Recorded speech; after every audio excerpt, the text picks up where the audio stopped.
Guys, চলো দেখা যাক আজ আমি কি চ্যালেঞ্জ পাই।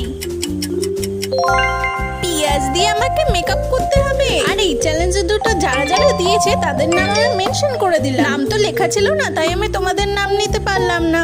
নেক্সট ভিডিওতে তোমাদের নামগুলো লিখে দিই। আমি তো এখানে পেঁয়াজ পেয়ে গেছি, চলো তাড়াতাড়ি করে মেকআপটা স্টার্ট করা যাক। দেখা যাক আজকের মেকআপের শেষ অবধি আমায় কিরকম দেখতে লাগে। সবার প্রথমে নিয়ে নিলাম ফাউন্ডেশন। ব্লেন্ড করা আমি স্টার্ট করে দিয়েছি। বিশ্বাস করো এত সুন্দর করে ব্লেন্ড হবে আমি তো ভাবতেই পারিনি। ওটা কিন্তু তোমাদের সামনেই ব্লেন্ড করে দেখালাম। নেক্সট নিয়ে নিলাম কিছুটা ব্লাশার। ব্লাশার আমি গালের মধ্যে অ্যাপ্লাই করে দিয়েছি। বেশি একটু নিয়েছিলাম বলে আমার ব্লাশারটা গালগুলো একটু বেশি লাল লাল দেখাচ্ছে। এরপর আমি ড্রেসের সঙ্গে ম্যাচিং করে পরে নেবো ইয়েলো কালারের আইলাইনার। আজকের আইলাইনারটা কিন্তু আমি একটু অন্যরকম ভাবে পরলাম। এরপরে আমি অ্যাপ্লাই করে নিলাম লিপস্টিক। ওয়াও, পিয়াজ দিয়ে তো makeup challenge complete. Next challenge কি করবো কমেন্ট করে জানিও কিন্তু। তোমাদের নামগুলো নেব।